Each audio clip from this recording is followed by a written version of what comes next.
शरद पवार यांच्या राष्ट्रवादीचे 6 खासदार आज पंतप्रधान नरेंद्र मोदी यांची भेट घेणार आहे। या संदर्भात काँग्रेसची काय भूमिका आहे हे आपण जाणून घेऊया। काँग्रेसचे मुख्य प्रवक्ते अतुल लोंढे आपल्यासोबत आहे। मागे सुप्रिया सुळे आणि शरद पवारांनी पंतप्रधानांची भेट घेतली। आज 6 खासदारांसोबत शरद पवार भेट आहे। नेमकं काय चाललं आहे आणि या घडामोडी संदर्भात काँग्रेसची काय भूमिका आहे? तर पवार साहेबांनी तर मागच्या भेटीत सांगितलं की मी जो सल्ला दिला होता पंतप्रधानांना तो मानला असं म्हणायला जागा आहे, कारण की नंतर धर्मेंद्र प्रधानांचा राजीनामा झाला। आज ते भेटत आहेत तर वृत्तपत्रांमधून माहिती येते आहे, कारण पवारसाहेबांचं पूर्ण जीवन त्यांच्या आईच्या तत्वांवर मार्गदर्शनावर जे झालं ते शिवशाहू फुले आंबेडकर विचारांमध्ये झालेलं आहे। त्यामुळे NDAमध्ये ते जातील एवढं 50 वर्षाची कारकीर्द पाहता असं तरी वाटत नाही। पण ते जी काही भेट आहे, जी काही वृत्तपत्रांमधून जी काही माहिती येते ती यासाठी येते की 5 करोडचा जो फंड आहे त्याच्या संदर्भातले काही अडथळे आहे। इथे पाऊस मोठ्या प्रमाणावर झाला, अतिवृष्टी झाली, काही ठिकाणी पाऊसच झाला नाही, शेतकरी आत्महत्या वाढत आहेत, अशा सगळ्या विषयांवर एकत्र जाऊन महाराष्ट्राचे प्रश्न जे आहे ते पंतप्रधान जो मांडणार असं सुप्रिया त्यांनी सांगितलेलं आहे। त्यामुळे त्यात काही आता उरलेलं नाही की ते जाणार आहे नाही जाणार आहेत, कशासाठी भेट आहे, हे सगळं त्यांनी क्लिअर केलेलं आहे। मात्र इंडिया आघाडीतले काही घटक पक्ष हे कुठेतरी इंडियासोबत जवळ करताना पाहायला मिळतं, त्यात शरद पवार यांची राष्ट्रवादी आहे।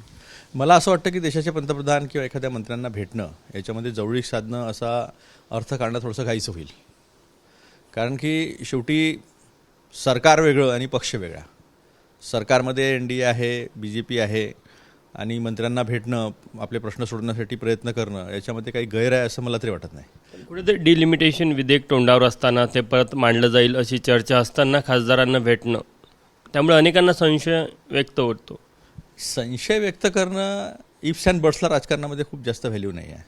पण डिलिमिटेशन जे बिल आहे ते नव्या पद्धतीनं काय करणार आहे काय नाही याचं बिलच आलं नाही ना समोर। अजून जे बिलच आलं नाही त्याच्या चर्चा कसं करणार? DMK स्पष्टपणे त्यांनी नकार दिलेला आहे, दक्षिणेतील राज्य मदत करूच शकत नाहीत, एक अकाली दल दिसतो आहे। ज्या बिलांनी देश उत्तर दक्षिणमध्ये डिवाईड होणार आहे, ज्या बिलामुळे प्रतिनिधित्व कमी होणार आहे संसदेतलं दक्षिणेतलं, आणि ज्या राज्यांनी चांगली प्रगती केली, आर्थिक प्रगती केली, आपली लोकसंख्या आटोक्यात ठेवली, त्यांना शिक्षा देणारा बिलाला कोणी कसं काय मदत करू शकतं? त्यामुळे काँग्रेसला गैर वाटत नाही शरद पवारांची आजची भेट।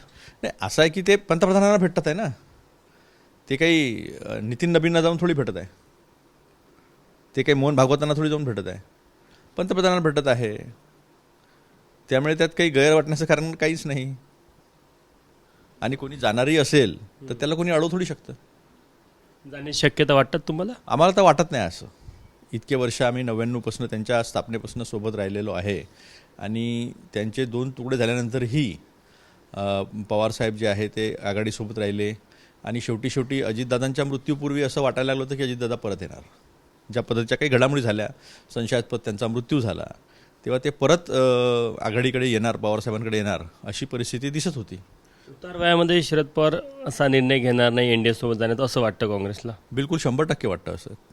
ज्यांचा विचारच हा शिवशाहू फुले आंबेडकरांचा राहिलेला आहे, ज्यांनी 2014 नंतर आतापर्यंत जे आहे तो लढा दिलेला आहे, त्यामुळे शेवटल्या क्षणी fag end of political career life कोणी असा निर्णय घेईल असं वाटत नाही।